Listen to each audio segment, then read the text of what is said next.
This is your before and after story. Prepare for an incredible career in nursing. At Southeastern College, experience expert hands-on training. Learn real-world skills in our professional lab and simulated settings. And train for opportunities as a practical nurse, registered nurse, or career advancement with our RN to BSN program. At Southeastern College, your future is bright. Visit sec.edu to get started. Don't ask me to talk. And welcome to another edition of Don't Ask Me to Talk, hot off the presses. I'm one of your podcast pals. I'm Eric Ryder. I'm the other one. I'm Stacy Heller. Hi, everybody. Hey, everybody. Thanks for tuning in. Thanks for downloading us. Thanks for streaming us. Thanks for joining us. Yeah, all of it. Yeah. Subscribing, sharing, commenting. Remember, if you leave us a review telling people what you think, 5 stars and above only, preferable, we will totally read that, and you will have your... Totally. We will extend your 15 seconds of fame into probably a full-blown 15 minutes. Holy smokes. Yeah. I mean, we have that power. I think it was originally 15 minutes of fame. I know, but these days... Yeah. With viral videos and whatnot, sure, yeah, like TikTok. Everybody's getting like 15 seconds, man. Right. Yeah. And this show so far is not going to be made illegal in 2 months. No. Nobody's got a bias or anything like that. I mean, we're available. You're welcome to, you're welcome to buy us. Please buy us. China, if you're listening. Like, here's the deal. Hey, do you have something that you want us to sell? I'll take a mattress and try it out for 30 days and tell you what I think. Absolutely. Yeah. Like, hey, Diet Coke, I'd be happy to hawk your wares. I mean... You can do some testimonials for that for sure. Right? Yeah. Precious lifeblood. Kind of. It's kind of bad. Like, don't worry about the part that may kill you. It's fine. That's right. Anyway, so hey, how you been? I've been all right. And by the way, did we get anybody asking for advice from Dr. Krabby this week? Alas, alack, not technically. Okay. However, I know somebody that's very near and dear to me who is struggling with the fact that 2 of their adultish children are going to be moving back into their home in the upcoming months, and they're having to reconcile that. Right. And I've already, off the bat, had a regret. I said it was Dr. Krabby. Dr. Krabby doesn't exist. It's Dear Krabby. Yes. Well, it's because we spent last week talking about Dr. Pepper knockoffs that made me combine the 2 things in my mind. Well, so we're like a peppy Krabby. Yeah. So, Dear Krabby. So, yes, that is. So, we will have a Dear Krabby segment coming up. So stay tuned for that. Yeah. Yes. I mean, who doesn't need to know about this? And our topic this week are songs that evoke a memory for us. Mm-hmm. So, we're going to be dipping down into deep nostalgia in our final segment today. So, stay tuned. That's going to be a lot of fun. And if you've got a song that evokes a memory for you, hey, we'd love to hear about it. Just write us asking at don'taskmetotalk.com. We'd love to hear from you. And of course, you could text us or leave us a voicemail. Hey, if you leave us a voicemail talking about what song evokes a strong memory for you, and as long as it's relatively clean, we could include it on the next episode. So we have the technology. We've got the technology. So, hey, you should... We can make this podcast bigger, better, stronger, faster.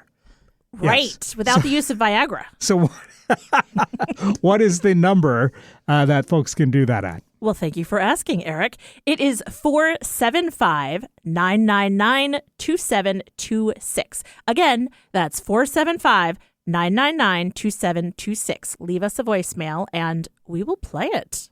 Awesome. Now, business out of the way, I am actually doing pretty good.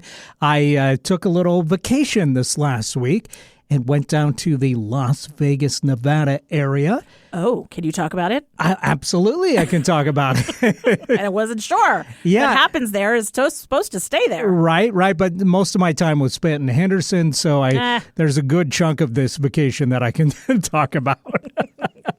Excellent. Yeah, because what happens in Henderson comes all the way back here for sure. Okay, all right. Yeah, so I was down for about 4 days and got lucky with the weather because while it was very hot, it wasn't like brutal hot, like just like mind-numbing hot. Like it can be. I mean, I've been there when it's like 113. Yes. Ouch. Yeah. It was not good. It was like 86. So it was reasonably comfortable. So I would say if you're thinking of going down to southern Nevada, April is a good time to do so. And a nice switch from like this weather now. I mean, right now at this actual real-time moment, it's actually quite lovely out. But spring can be a little, especially in the Pacific Northwest, you can go from sun to hail to like heat to rain. I mean, it changes on a dime. I was very happy to come home to this Goldilocks weather. Not too hot, not too cold, just right. Yeah. Anyway, so we went down there to see the girlfriend's mom and got off to a great start. The girlfriend's mom. Yeah, when she... Hopefully you just didn't call her the girlfriend, which would be a bad start with the parents. No. Hey, I'm here with the girlfriend. Yeah. Anyway, go on. Anyway, so she picks us up at the airport, but then she got lost, like leaving the airport. So we kind of like circled back through a couple times. And here's where this airline goes from. She's like, don't talk to me while because I can't drive and talk at the same time. I'm like, okay, but I was just going to say I'd be happy to drive if you want to find a place to pull over. Oh my gosh. So I ended up swapping and then driving us back to her house. Okay. But as soon as she got in the back seat, her window broke. No. It's power windows, right? So she's rolling it down slightly and it just stops halfway and is broke and won't go up, won't go down. And so great start to things. And we're going back, all the noise from the wind, of course, on the freeway. So luckily I had dealt with fixing a window on one of my cars fairly recently. So I was like, okay, well, when we get back, I can take a look at it and see if I can fix this, at least prop it up till you can get it into the shop. But once you pry it apart, it was like easier to just fix it than prop it up. So we went to the parts store, got the parts, and so basically all first day was me dealing with replacing broken this the car window. And in fact, it spilled over to the next morning, but I was able to get it done. And so then it was like, whew, now we can borrow the car to do what we want to do. Right. Oh my gosh. Good thing they're handy. Yeah, it felt good. It saved her a couple $100 too from as opposed to taking it to the shop. Got that fixed. Probably more than a couple $100. It sounded like this was like the fourth window to have the problem, so she had a regular shop. The car is like a 2011, so parts are starting to, and in that brutal heat. Yeah, sure. Yeah, things starting to melt. Wow. All right. So then what did you go do? Well, so that Saturday we went and saw the B-52s are doing a residency at the Venetian. Wow. Yeah, which I'd never been to before.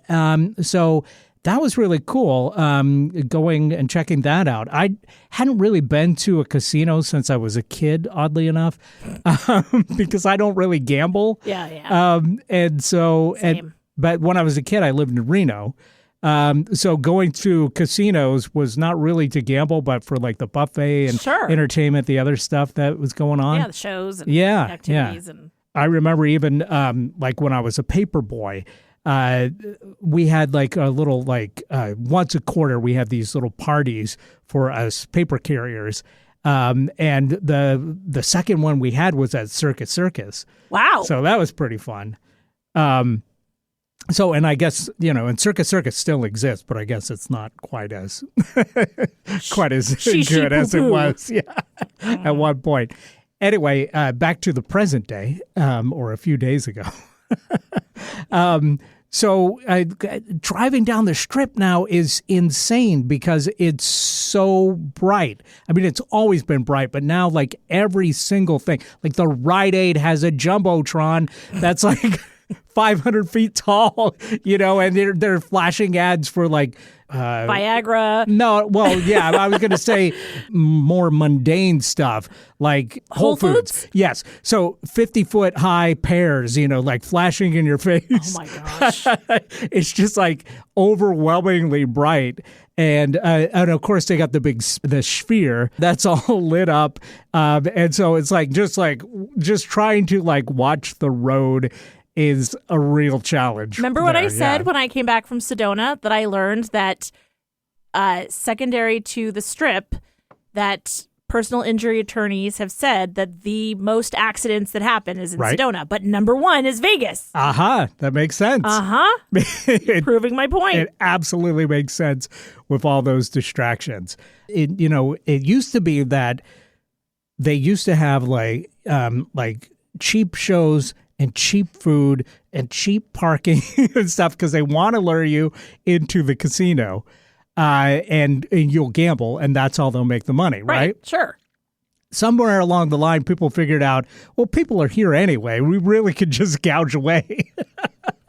So now everything is expensive. The food, the shows, the parking. It's ridiculous. It is, but it turned out to be worth it for this particular show for the B-52s because they sounded fantastic. They were in great form. Their backing band was really spot on. The visuals were amazing, and they played like I'm sure a lot of people that are just want to hear Love Shack and Rock Lobster. And just repeat those two songs for the whole show. Right. But whereas I mainly just wanted to hear the stuff from the first two albums, because those are my favorites. And I like Rock Lobster. Right. I'm okay with Love Shack, but really I just wanted to hear those. And the set list that they did, considering they've been around for like 46 years. Yeah. It was very heavy on those first two albums. So I was very pleased. Cool. Yeah. I always have this instinct when I'm in a social setting, when somebody says like, "Oh, who are you?" I feel like I want to say, "Hi, I'm Kate. I'm a Taurus. I love tomatoes and black-capped chickadees."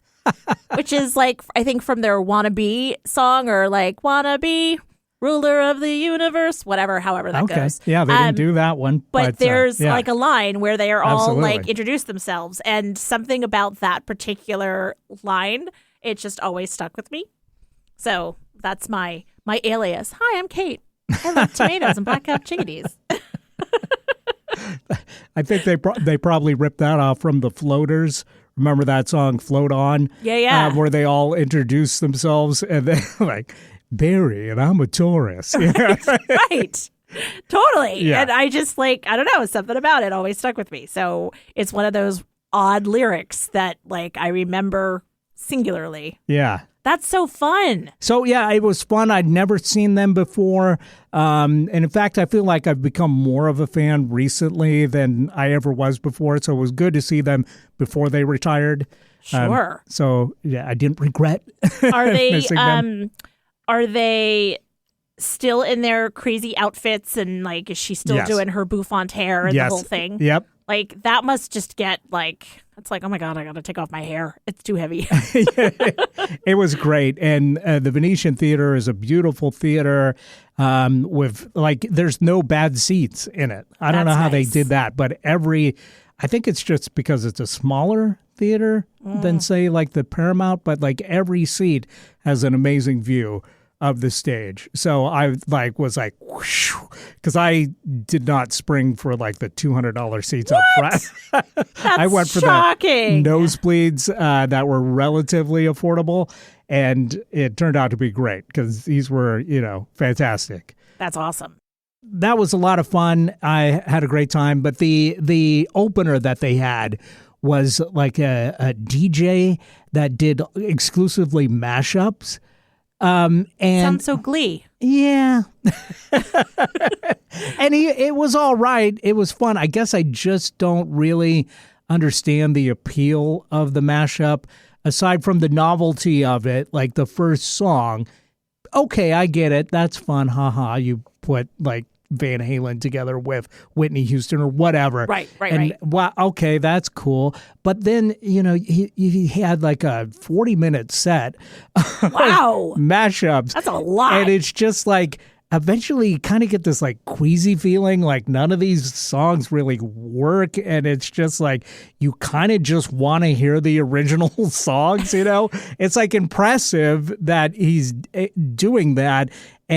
But also at the same time, there's a huge video element to it. So it's got to be well planned out ahead of time. So essentially, the guy's like pushing a button and just kind of, letting that roll rather than actually doing it anything. live. Yeah. Right. So it's like... That's kind of weird. I will say the best mashup that I've ever seen... And I say seen because it was done on Lip Sync Battle, and it was Tom Holland. Mm-hmm. And he came out starting with Singin' in the Rain. And then that turned into Rihanna's Umbrella. Okay. And watch the video. That boy, can dance. And you expect him in sort of the Singin' in the Rain vibe.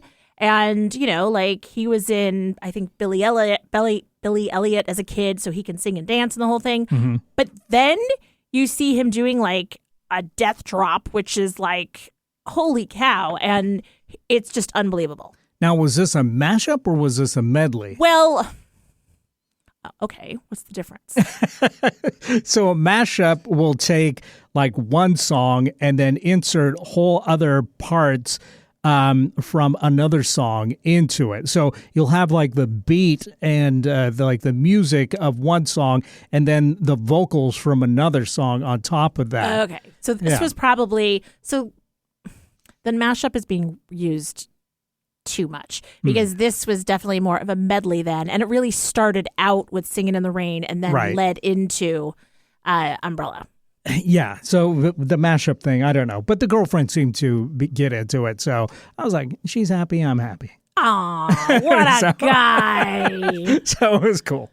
But yeah, the B-52s knocked it out of the park.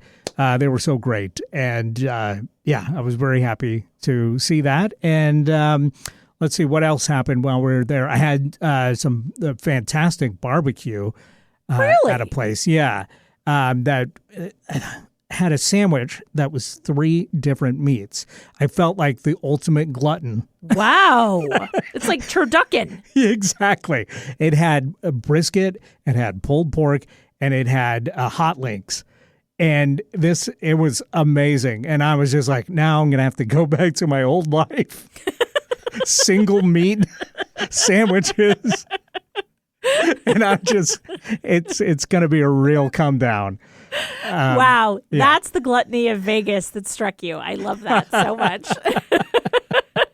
Not no more sequins for me and forget the fruity drinks and umbrellas and the highfalutin life. It was the 3-meat sandwich. It's the 3-meat sandwich. Yeah. I mean, that's fair. But it was a good time. So, yeah. And what have you been up to this last week? Well, I have had a less exciting time. I know you're shocked to hear this. However, I'm sort of combining our Dear Krabby with what's been going on. So, okay, well, why don't we take a quick break? Yeah. So we'll have enough time to talk about this because we're already about 20 minutes into the show here. So. Holy cow. All right. Hold on, folks, because have I got an exciting journey for you. We'll Stay be back. tuned.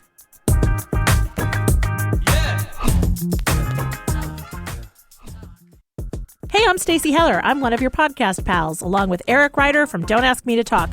Are you liking what you're listening to? Awesome. We would love if you would follow us on social media. We're on Facebook and Instagram as Don't Ask Me to Talk. We also are wherever you find your favorite podcasts. You can follow us, subscribe, rate, whatever it is that you do. You can also email us. That's asking@don'taskmetotalk.com. And if you'd like, text or leave us a voicemail at 475-999-2726. Basically, we'd love to hear from you. Thanks for listening. And we're back here on Don't Ask Me to Talk. I'm Eric Ryder. I'm Stacey Heller. And now it's time for our debut edition of Dear Krabby. All right. And for folks that didn't catch last week's show, first of all, let me just say, you should catch last week's show. It was a lot of fun. That was one of our better episodes, I think. There you go. Yeah. So, Dear Krabby is an advice columnist that we made up. Right. And we're not actually going to write a column here. We're going to do it in audio form here on the show. So, and Stacey and I are both Dear Krabby. We're going to combine like Voltron with our 100 years between us life experience and do our best to give good advice to anybody that writes in with a question. Now, for the debut here, I'm guessing that that this is something that your kids are actually dealing with. I don't know what you're talking about. The letter reads, Dear Krabby, 2 of my 4 children will be moving back home in the coming months. One of them is graduating from college, and like most young people in this crazy job market, will likely have a hard time finding something and being able to move out immediately. The other one is my oldest daughter, who is almost 30, and she is going through a job transition and decided to move home in case her job takes her further afield. Mm-hmm. I need help figuring out how to not kill them. Signed, Empty Nester No More. Okay. I know it seems like it could be me. All right. My first thoughts on this is that establishing a timeline for when they're going to move back out seems like a good thing to start with. When we sell the house next spring. Okay. There's a definitive. You've got a definitive. Yeah, you're moving into a condo, as far as they know. Yep. Dear listener. Uh-huh. And so there's not going to be room for them in the new place. Alas, alack, no. As of January, we will be spending time preparing the home, and therefore they will need to be out. Right. So that's a good chunk of time, though. That gives them time to get their stuff together and save some money on rent and get ready for a new transition in life. So I think right there, the ground rules of having a heart out, I think, is a very good start to this. Did you have any thoughts? I would agree with that. I also think that for the older child who has already been out on their own, I think that charging rent is important. Okay. And with the younger, it would be expected that they're looking for a job and right. You know, I know in our family, the way that it works is when the kids graduate, they sort of have the summer to come home and regroup. A couple of the kids didn't need that, but, you know, a couple did. And so it's sort of to be expected that there's a little like figuring out period. But for the older child, I feel like to come home and it's great that you're saving bank and likely we would set aside, if not all, then most of the money for when they then move out again. But I do feel like the amenities that they're not having to pay for from, it might be electric, utilities, like food, parking, you know, any of those things. I feel like there needs to be some financial discomfort still. If they're employed, then which they can contribute, of course. I mean, I'm assuming, of course, because this isn't me. What? So that's one thought that I have. However, you know, it's interesting, like it's an interesting dynamic. Are you roommates? Are you parents and children? Right. Can changes be made to the home decor in the spaces that they're occupying? what do you do? So, Well, if the house is indeed going to be sold, then I think that is a good indicator of the fact that changes really can't be made to, decor and stuff like that, because is if they're going to be permanent. But if they're going to be like, we're going to want to put some posters up, I would think that would be fine, right? Yeah. They would have to know that they're going to be taking them down in 6 months. But, aside from that seems reasonable, I would think. This is their home, right? Absolutely. Yeah. So Yeah. I think, if they're paying rent, they should be able to do what they want within reason. Just like a lease, you would want no damages, etc., no major changes without permission from the owners. Yeah. So guidelines, I think, is the important thing that we're putting together here. There should be like an agreement from the start. I wouldn't say you have to draw paperwork or whatever, like you're going to take them to court, because you always have the ability to say you're going to have to move out. You know what I mean? But as long as you all come to an agreement ahead of time, I think that would stop any pitfalls, or the major pitfalls anyway, from happening. Anytime you got people living together, you're going to butt heads no matter what. Mm-hmm. Totally. You can't, and it's family too, and you're going to expect that. But just the idea that that there's a hard out on this, that there's an end inside, is going to give you so much more patience for shenanigans in the meantime, I think. And I know what I would do. Yeah. I would just go to my lake house. Well, there's that too. In fact, I think I'll go to my lake house. All right. But I agree with you. I don't think your average person has a lake house. No, but you can, it's summertime. You can be outdoors. It expands the living space for part of the time that they're coming back. And so, kidding aside, there's a lot of people that are in this crazy economy that their children are coming back in. And so taking advantage of outside spaces, establishing timelines, I think paying rent so that it doesn't just become like a flop house, having guidelines, establishing more of a roommate vibe with mutual respect than a parent-child guide, because when you all come back together, you can tend to regress to your roles that you have. Yeah. And, it's like, especially with an oldest, youngest kid dynamic, right? They need to treat each other like adult roommates versus, big sis, little bro. Yeah. So, I think it's all good advice. And, and I don't know, it can be an adventure. Sure. Right? Let's think happy thoughts. I don't know. If you have more ideas that you can share with... Hey, we could hive mind this Dear Krabby thing, too. So if listeners out there have advice that they want to share on any question that we ask or a listener asks on the show, by all means, email us at asking@don'taskmetotalk.com or text us or leave us a voicemail. That number again. Oh, you want that number again? I'll tell you. Yes, it's please. 475-999-2726. Share some thoughts, some ideas, some tips, some tricks with Empty Nester No More. I know that they would greatly appreciate it. No doubt. Okay. All right. I think that was a successful first edition of Dear Krabby. Mm-hmm.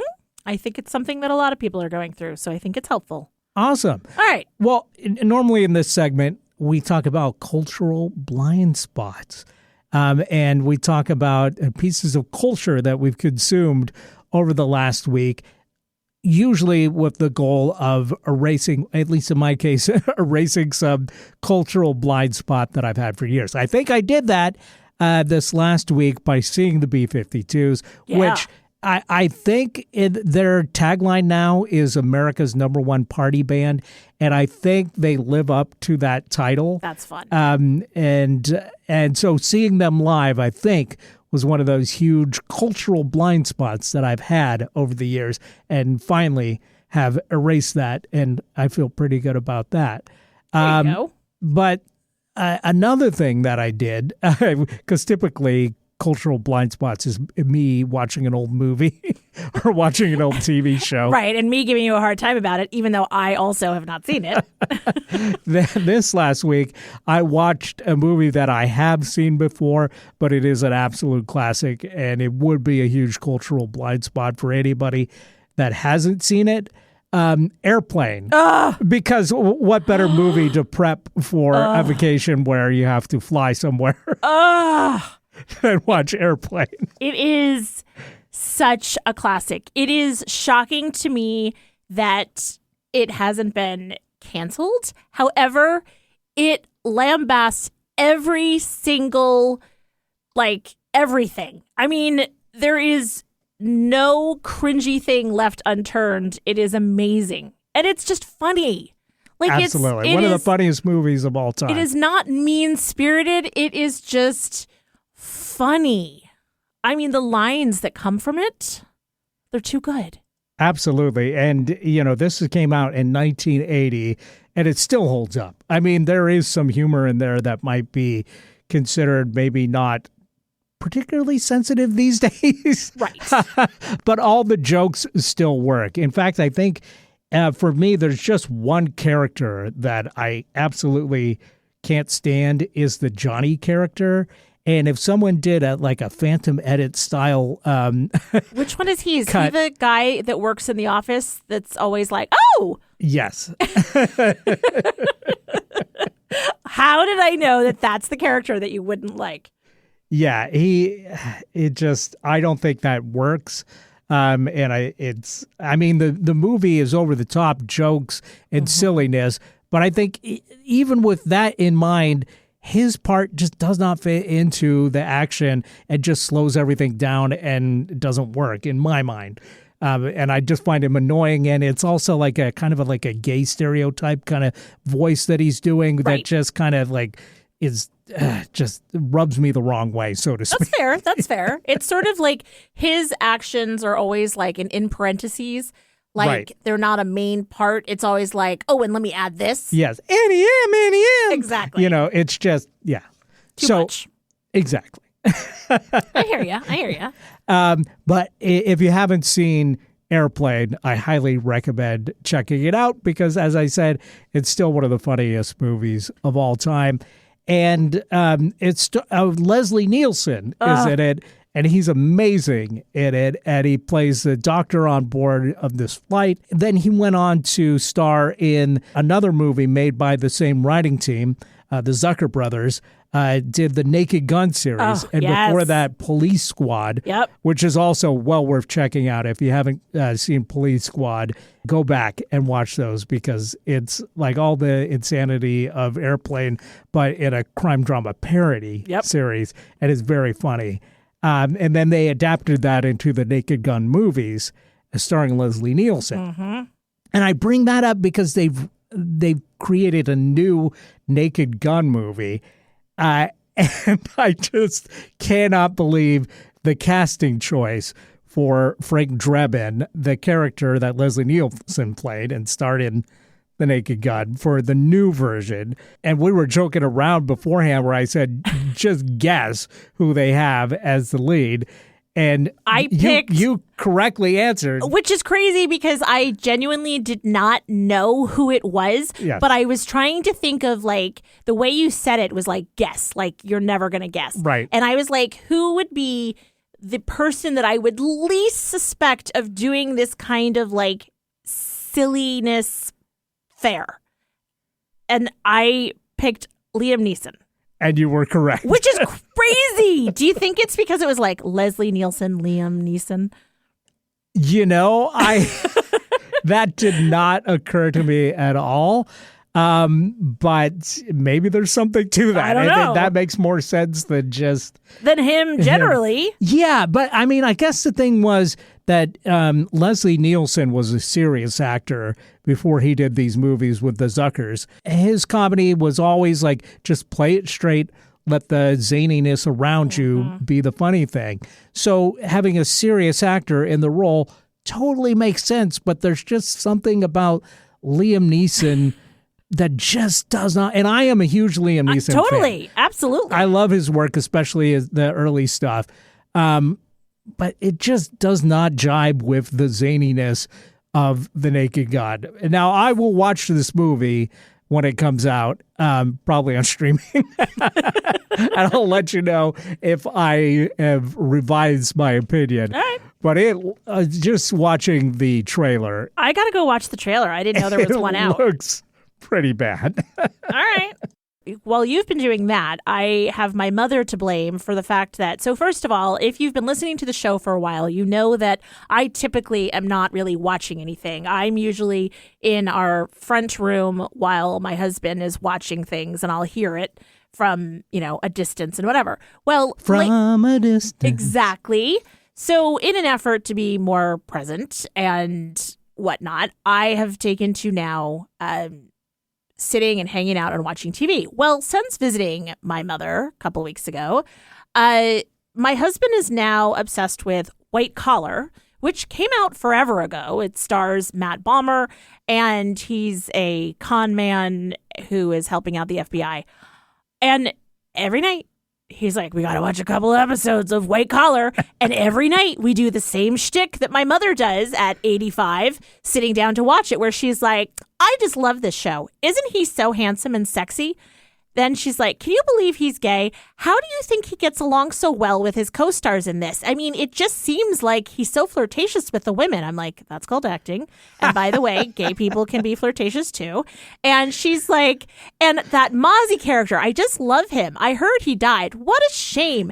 And the character of the FBI agent Peter and his wife, they're just darling together. So like every night we go through this So shtick. she's got a running director's commentary Every time. each episode. Yes. And it's the 85-year-old thing, right? Where she's like says the same thing. So every night now, Pete and I have the same shtick where we bat back and forth the same commentary. Our shtick is, hey, it's that guy. What do we know that guy from? Yeah. And then trying to absorb the show at the same time as looking them up on IMDb and trying to figure out what we know that actor from. Yeah, that's fair. That's every episode of everything we watch. That is very fair. Yes, and that does happen a lot. Like there was an episode where Andrew McCarthy was on, and I was like, is that Andrew McCarthy? And, like different things where you're like, I'm seeing this person. But I mean, it is a fun watch. It's just such a random watch that, once Pete got hooked. So random. Once he got hooked, well, we're on season 3 and we're just plugging along. So I don't think it's a blind spot, but it's blind to me. So, and then we did go see The Amateur with Rami Malek. And I was telling you before we started recording, went to see it. It was enjoyable, had a great time. And then for some reason felt compelled to read a review that I saw online about the movie. And I'll tell you what, don't read what other people think. Have your own thoughts, because the critic gets into the, But why are you reading a review after you saw the movie? Are you like, I don't know if I enjoyed that or not. No, I knew I enjoyed it. It was fun. The way that the headline was written, to grab you, it was clear that the person, they said, can Rami Malek make it in Hollywood or something? And I was like, what are they, that seems bad. Why are they going to say that this is a bad movie? What could they have to say about this movie? It was like a popcorn thriller type thing. And so I had to read it to find out what they're saying. And they're like, he's so great and he's really quirky and so well-deserved. His Oscar win for, Bohemian Rhapsody and blah, blah, blah. But they're like, he's just so random. And then they're like, and the movie, the way they did this. And I'm like, stop, you're ruining it. I enjoyed it. Why are you overcomplicating it? So then I stopped reading it. It's it reminds me of that phrase that you have about don't yum on other people's yuck. And sometimes, I get that. Don't yuck other people's yum. Yeah, that one. Don't yum on other people's yuck. That sounds like a Chinese person trying to translate Schadenfreude. Oops. Anyway. It's like a game of telephone trying to translate Schadenfreude. Yeah, a little bit. I think it's like... You know when someone's yuck is also yum for you? All right. Let it And go. that was not an impression of a Chinese person, by the way. If anything, that was a Dutch person. Yeah. They're like the fourth in line on the telephone. Right, of the course. game of telephone. Right, exactly. It's like the United Nations of telephone. Right. I think I get critics, but also no more can something just be what it is, which is like a popcorn thriller. And by the way, like, can we just say that it's not another Fast and Furious or Mission Impossible or Marvel movie or something? At least it's semi-original content. Like, can we just get an amen for that? So I'm just saying. So you recommend it? I enjoyed it for what it was. And honestly, folks, it's just not that deep. It's an opportunity to go to the movies and get a large popcorn and eat it with no guilt. All right? All right. Okay. Fair enough. Whew. One thumb up. Yes. All right. Well, we should probably take a break. And then when we come back, we'll get into songs that evoke a memory. I love it. Let's do it. Don't ask me to talk.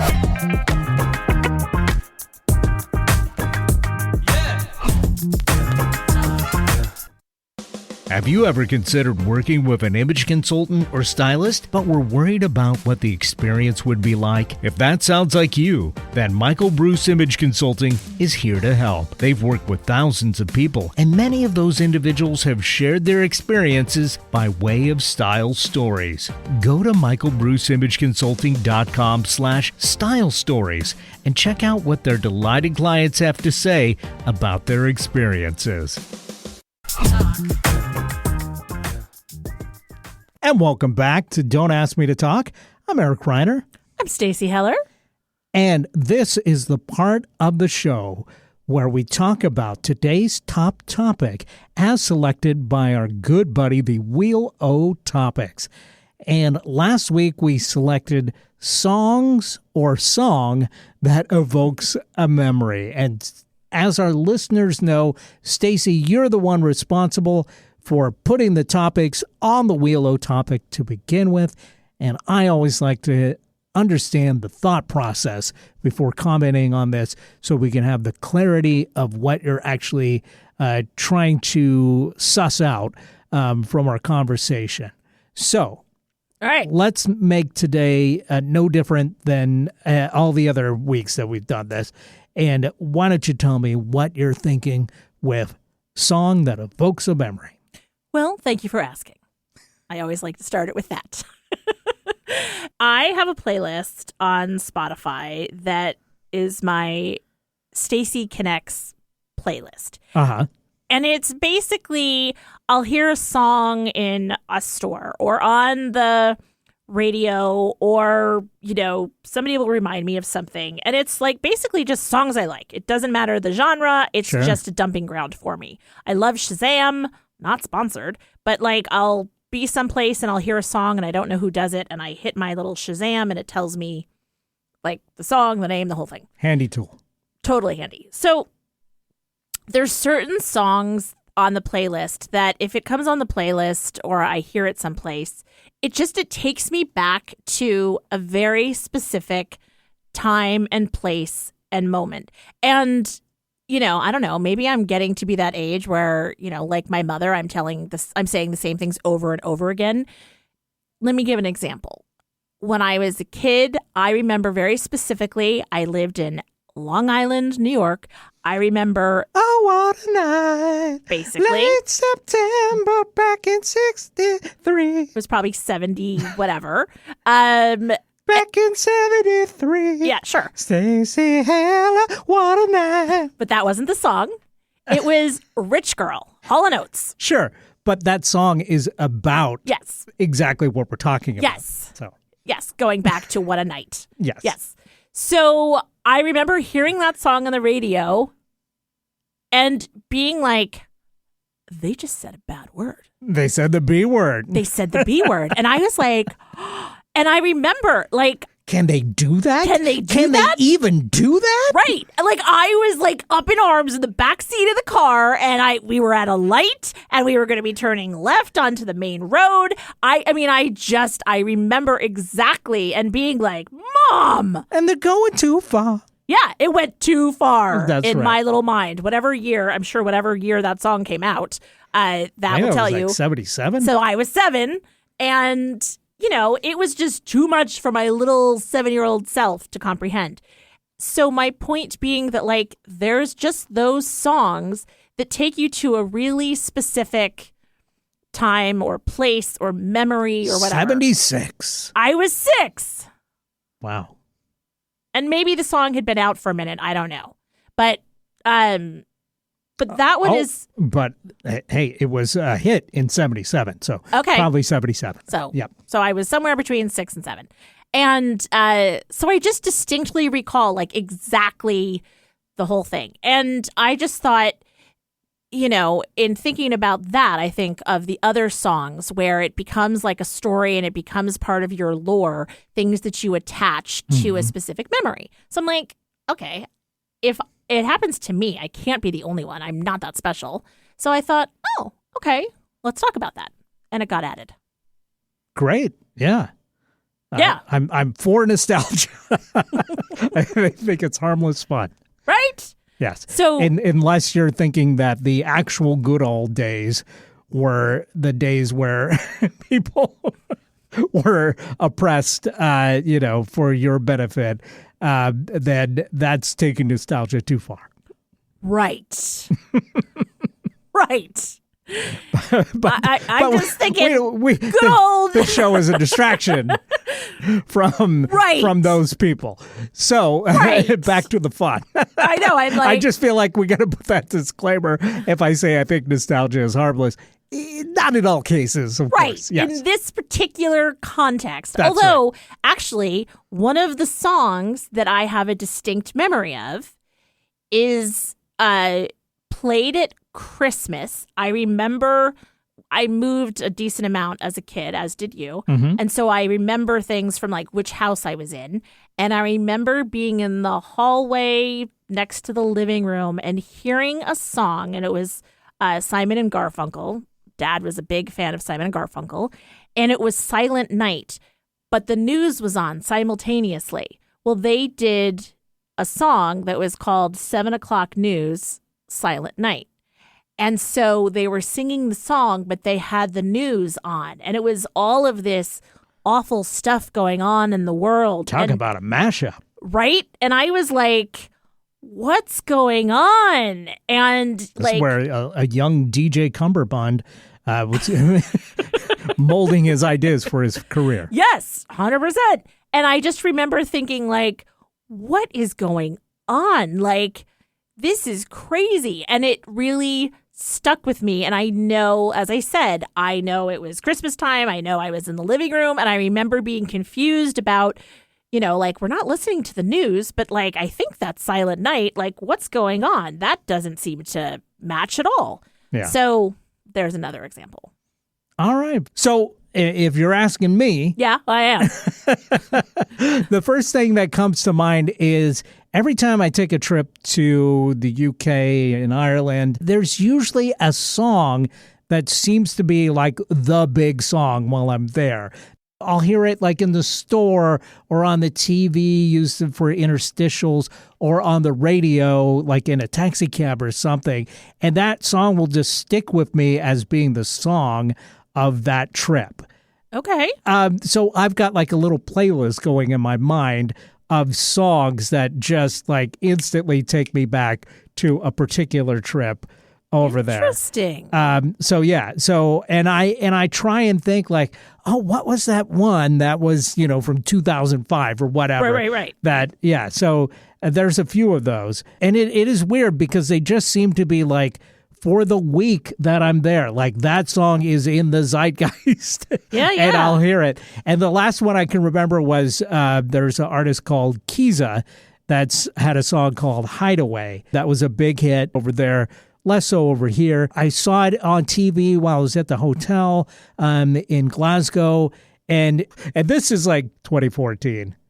Well, just a teeny snippet. Taking me higher than I've ever been before. Oh, okay. I'm holding it back, just wanna shout out, give me more. Okay, so she's got acid wash jeans on in this video, and she is wearing suspenders over a bra, and it's like a very striking, like, what the heck is this outfit? Right. Image, and then she's like dancing next to graffitied buildings in New York. Like she gets out of a cab and does a whole dance to this very song. Madonna borderline meets Dexy Midnight Runners like mashup. So I saw this. I'm like, what the heck is this? This is crazy. It's catchy. It's crazy, especially this video. We went to a whole different city. We went to Sheffield. I had to take a cab to the train station. What's on the radio? Okay. It's Kiza Hideaway. And then I go to another city and turn on the TV. And at number 10 this week, it's Kiza with Hideaway. And it's just like... and it's just like, how is this like everywhere all at once every time I tune into a bit of media? Right. But that was happening like with every time I would go over. Like Sure. one time there's a song by the Cribs called Men's Needs. And it was just like that was playing every single time I turned on the TV. It had this really catchy guitar riff that it would be like, just like they'd be using it in TV shows, you know, to introduce a segment or something. Right. And then, of course, then the video would come on like after that. And then it was just like, and I turn on the radio to, you know, try and listen to radio as I'm going to sleep. And then this would come on funny. every time. And I was like, wow, okay. It's like when you learn a new word and you suddenly like you open up to it, right? Exactly. Yeah. Or you buy a car and then suddenly you see a whole bunch of them. I just instantly think of that. It's like the song of that trip. I love that. Yeah. That's kind of cool. It gives you, like, as you say, like a playlist. But I mean, it's cool that it can, like, you remember all of those details in a way, like just hearing that song. And like, that's my point. It's almost like, this is going to seem really odd, but it's actually the way that a lot of ADHD people work. Like a word or a specific thing can actually just create a whole bunch of info. What was that one? Was that That was the Cribs with Cribs? Men's Needs. Yeah. Just you would hear that riff. There it is. As they little transition riff. to something. And it would just be like constant. Yeah. That's so fun. I mean, I think it's just, and that's just it. It becomes like a floodgate, like when you hear a song. Like mine are like very specific to moments. Yours are more like a whole trip. I mean, and it's funny because it's like, I think of, you know, my mom and dad. Like if Night Moves came on, we were like, oh God, mom and dad are going to have sex tonight. I mean, like you just knew. Bob Seger, really? Yes. That's what got him running? Oh my God. Get your motor running. No, it was Night Moves No, I specifically. know, but I'm yes, talking about- but it got their motor running. Exactly. Oh my God. It was like all of us kids would be like, oh, gross. Like it was just so clear. And it's funny because if I'm visiting mom and that song comes on, I'm like, all right, Dad, I get it. Like, I get it. You still have the hots for mom. Gross. That's funny. Yeah. So I don't know. I just think that kind of thing is cool. Like I remember Joshua Tree came out and the specific song, like I loved that whole album, but Red Hill Mining Town specifically, sitting on the dock in Maine, looking at like everything like that, it instantly can take me there. The song "It Must Be Love" by Madness, it immediately Great song. takes me to a high school parking lot, and like my boyfriend made a tape of that song over and over again. Like it's just, I don't know, it's kind of a fun thing. So I'm curious, hey listener, similar to the advice thing, if you have a specific song that evokes a particular memory or a trip like with Eric or, you know, something, share it with us. I think it's kind of a fun, as you say, it's a bit nostalgic and, you know, it's just a way to connect with parts of your past.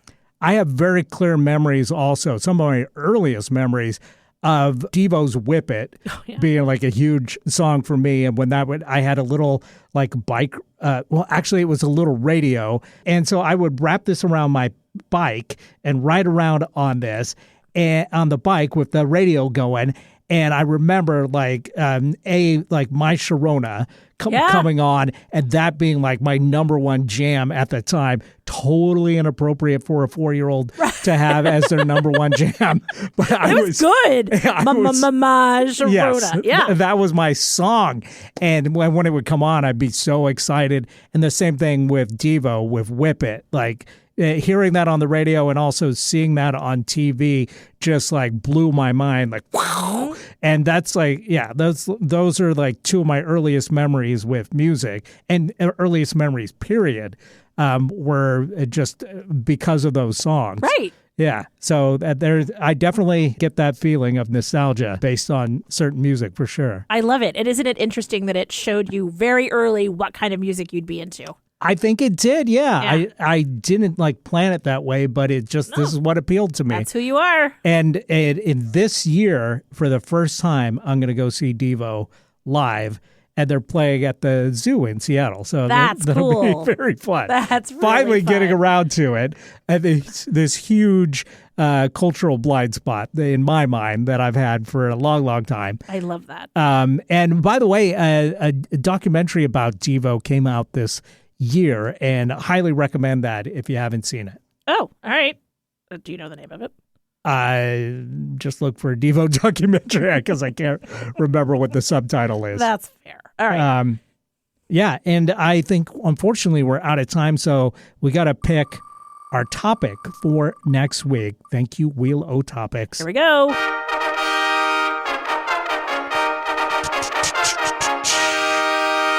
And this one, you may be talking longer than me because I have no idea on this one. What is it? I might have to do research, but it's Parents Meet. Oh, how'd your parents meet? Yeah, I have no idea on that, and I still have no idea why, of all the people in the world, those two people ended up together for a brief period. Crazy things happen in this universe. And this feels like it either could be fun, short, or therapy. We all know your story about your parents being at a Bob Seger concert and getting down to the sounds. No, they would like never. A rock. Oh, like a rock. Hey, you're cute. So yeah, we'll get more in depth on that next week, of course. Maybe you should have your mom come on the show and she can tell the story. Like a rock. Yeah, maybe I'll get in touch with Mom and see if I can bring up some horrific memories. Perfect. I'm sure she'll love that. We'll find out All right. next week on The Big Show. So thanks everybody for listening. Absolutely. Thank you. Have a wonderful week.